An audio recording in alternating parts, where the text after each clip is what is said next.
Break के बाद आपका स्वागत है। तो बात कर रहे थे अब महाशिवरात्रि को लेकर, तो अब बात धनबाद की, जहां मोटिवेशनल स्पीकर नेहा खेतान ने महाशिवरात्रि पर लोगों को मोटिवेट करते हुए कहा कि महापर्व शिवरात्रि हमें कई सीख दे जाती है। महाशिवरात्रि में शिव की आराधना से मोक्ष की प्राप्ति होती है। शिव यानी शंकर, शिव की पूजा से हमें एक दूसरे के प्रति विश्वास को बढ़ाता है। नेहा खेतान से खास बातचीत की धनबाद कशिश न्यूज संवाददाता कन्हैया ने।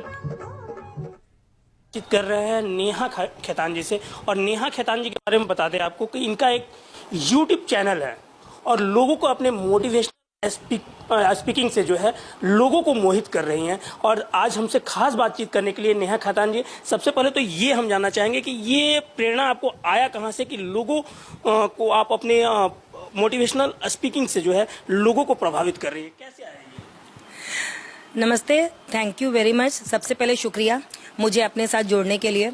और ये प्रेरणा मुझे मिली क्योंकि लाइफ में जहाँ पर भी जिनसे भी मिले, ज़्यादा करके सामने वाले का दुख सुनने को मिला। तो बस जब सामने वाले के दुख सुनते सुनते ये लगने लग गया कि दुनिया में ज़्यादा करके दुख है, सुख के तरफ लोग देख नहीं रहे हैं। सुख सबके जीवन में है, सुख के तरफ में लोग ज्यादा आकर्षित नहीं हैं। दुख की चर्चा चारों ओर थी। मैंने जहां पर ये चीज सुना, मन में आता था कि मैं उनको पॉजिटिव व्यूज पर्सनली भी देती थी कि जो भी माहौल है, जो भी एनवायरनमेंट घर का है, चाहे जॉब का है, चाहे बिजनेस का है, कहीं का भी हो, नेबरहुड का प्रॉब्लम हो, मैं हमेशा एक पॉजिटिव व्यू जरूर देती थी। पर हाँ, फिर इसको मैं ग्रेजुअली, मुझे ऐसे लगने लगे अगर मैं यूट्यूब में उतरूं, हो सकता है अनजान लोगों तक भी अगर मेरी वर्ड्स जाए, मेरी स्टोरी जाए, हो सकता है कुछ लोग प्रेरित होकर अपने जिंदगी को कुछ हद तक शायद सुधार सके। आज चूंकि शिवरात्रि है और आज कई भक्त जो हैं आज भगवान शिव की आराधना में डूबे हुए हैं, तो लोगों से आप किस तरह से लोगों से अपनी संदेश पहुंचाएंगे? मैं लोगों को यही कहना चाहूंगी कि शंकर जी से सीखने के लिए बहुत कुछ है। आज शिवरात्रि है। सबसे पहले तो हम लोग जो अपने लाइफ में इतने ज्यादा गंभीर रहते हैं, इतने ज्यादा हताश हो जाते हैं छोटे छोटे बातों से, तो शंकर जी से हमें शिवरात्रि के दिन जो इतने सारे भक्त हैं जो कि शिव जी खुद व्रत करके रखे हुए हैं, पर क्या हम उनसे सीखते हैं? हम साल में एक बार व्रत आता है, व्रत कर लेते हैं और हमें लगता है हमने पुण्य प्राप्त कर लिया। पुण्य प्राप्त करने का तरीका है अपने गुरु के नक्शे कदम पे चलना। शंकर जी के से हमें जिंदगी में दुख और सुख सबको एक साथ लेके चलना सीखना आता है। जैसे कि उसके ऊपर भी मैं एक छोटा सा उदाहरण देना चाहती हूँ कि उनके जटा से गंगा बहती है और माथे में है तीसरी आंख जिससे ज्वाला प्रज्वलित होती है। तो ये पानी और ज्वाला एक साथ होना असंभव है, पर शंकर जी उसे लेके चल रहे हैं।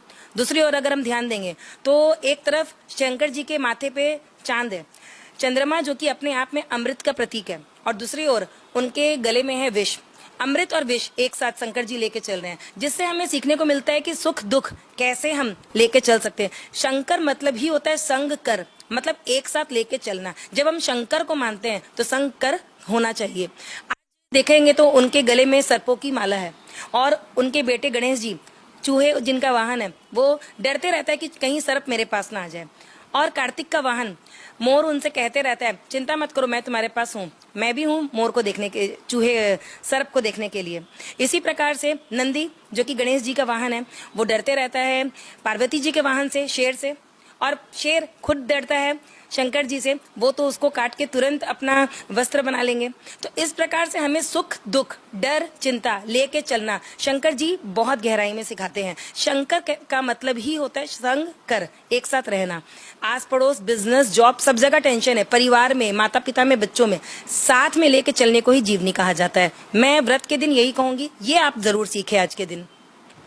बिल्कुल, आज शिवरात्रि है और शिवरात्रि पे कई प्रसंग हैं और भी हम कुछ जानना चाहेंगे कि खासकर कई प्रसंग आते हैं। अगर शिवरात्रि पे बात करें तो शिव महिमा की भी कई प्रसंग, तो लोगों को एक ऐसे आज शिवरात्रि के दिन जो महिलाएं हैं, व्रती हैं, उनको एक इस तरह का कुछ बताएं टिप्स जिससे वो मोटिवेट हो, अपने जीवन में जो है कम से कम डर को ना आने दे। उसके लिए क्या होगा? डर के आगे ही जीत है, ये हम सब जानते हैं, फिर भी हम डरते हैं। महिलाओं के लिए मैं यही कहना चाहूंगी, हमसे ज्यादा हिम्मत। मैं ये जानती हूँ कि शुरू से कहा जाता है महिलाएं और पुरुष एक है, महिलाएं पुरुष से कम नहीं है, बल्कि मेरा ये कहना है हम पुरुष के बराबर है। पुरुष भी हमसे बहुत कुछ सीखते हैं, जो कि शायद पुरुष बस पुरुषता होने के कारण उतना शायद ना बोले। आज के दिन